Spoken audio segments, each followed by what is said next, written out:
Hello అండి, నమస్తే. ఈరోజు మేము అలా ఒక వీకెండ్ అరకు వెళ్ళామండి విత్ ఫ్యామిలీ అనమాట. సో అలాగా ఒక కార్లో ఇంకా ఒక బండి మీద వెళ్ళాము. సో వెళ్ళే దారిలో మేము వైజాగ్ నుంచి వెళ్ళాము. మార్నింగ్ 4:30 to 5కి స్టార్ట్ అయ్యాము.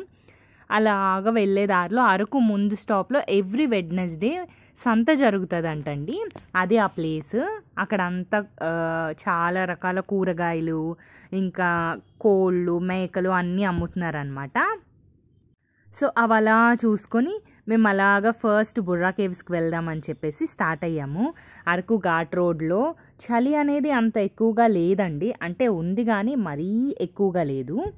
సో ఫస్ట్ మేము బుర్రా కేవ్స్కి వచ్చేసామండి. ఇక్కడ జిప్ లైన్ కూడా ఉంది. జిప్ లైన్ టికెట్ వచ్చేసి 500 per head అంట. సో ఈ విధంగా మేము ఎంటర్ అయిపోయాము. జస్ట్ కరెక్ట్గా మాకు టైం సరిపోయిందండి. ఇది ఓపెన్ చేసే టైంకి మేము వెళ్ళాము, రీచ్ అయ్యాము. సో రీచ్ అయ్యాక ఇలాగా చాలా మెట్లు కిందకి దిగి చాలా నడవాలి. నడవలేని వాళ్ళు మాత్రం ఇది స్కిప్ చేసేయడమే బెస్ట్ అనమాట. సో లోపలికి వెళ్ళాక కూడా లోపల చాలా నడవాలి. కానీ ఆ శివాలయం లోపల శివుడిది విగ్రహం ఉంటుందండి, శివుడు ఉంటాడు. చాలా అంటే చాలా బాగుంటుంది. ఎంత పీస్ఫుల్గా ఉంటుందంటే అక్కడ. సో అది చూడాలి, ఎలా అయినా వెళ్ళాలి అనుకునే వాళ్ళు వెళ్ళొచ్చు. చూసారా, ఈ విధంగా నిదానంగా దిగాలి. వెళ్ళేవాళ్ళు ఒకవైపు నుంచి, దిగేవాళ్ళు ఒకవైపు నుంచి దిగుతున్నారనమాట. సో అంతా అయిపోయాక అలాగా కొన్ని ఫొటోస్ దిగామండి మేము. ఫొటోస్ అంతా దిగేసి మళ్ళీ అలా బయటకు వచ్చాము. బయటకు వచ్చేసాక ఏముందంటే అక్కడంతా షాపింగ్ ఉంటుంది కదండి, రోడ్ సైడ్ లాగా స్ట్రీట్ షాపింగ్ టైప్ అనమాట. సో అన్నీ అమ్ముతున్నారు.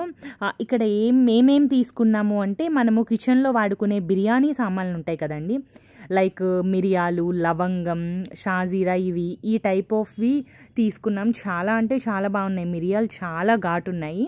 అన్ని షాప్స్లో ఒరిజినల్లో లేదో తెలియదు, కానీ మేము తీసుకున్న దగ్గర మాత్రం చాలా బాగుంది. నెక్స్ట్ వచ్చేసి కొన్ని క్లిప్స్ అలా తీసుకున్నాం. తీసేసుకుని మళ్ళీ వెంటనే స్టార్ట్ అయిపోయాం. సో అలాగా ఆఫ్టర్నూన్ అయ్యింది. అలాగా మేము ఒక దగ్గర ఆగి చక్కగా అరిటాకులు కోసుకొని మేము హోమ్లో ప్రిపేర్ చేసుకున్న ఫుడ్ అంతా తీసుకుని వెళ్ళి మధ్యలో చికెన్ కూడా తీసుకున్నామండి, బొంగులో చికెన్ అనేది. సో ఆ చికెన్ కూడా తీసుకొని చక్కగా లంచ్ చేసేసాము. మొత్తం మనం వనభోజనాల్లో ఎలా తింటామో అలా ట్రై చేసాము. మధ్యలో ఇక్కడ ఒక్క దగ్గర మాత్రం కొంచెం సేపు ఆగాము, రైల్వే గేట్ పడింది. సో ఇక్కడ ఆగాక ట్రైన్ వెళ్ళిపోయిందనమాట. చాలా చిన్నగానే ఉంది ట్రైన్ వెళ్ళిపోయాక నెక్స్ట్ ఏమో చాపరాయి దగ్గరికి వెళ్దామని చెప్పేసి స్టార్ట్ అయ్యాం మేము. చాపరాయి దగ్గరికి వెళ్ళి అక్కడ కూడా అంతా చూసుకున్నాము. బట్ నేను ప్రీవియస్గా వెళ్ళాను, అక్కడ అలా ఉన్నట్టు లేదండి ఇప్పుడు.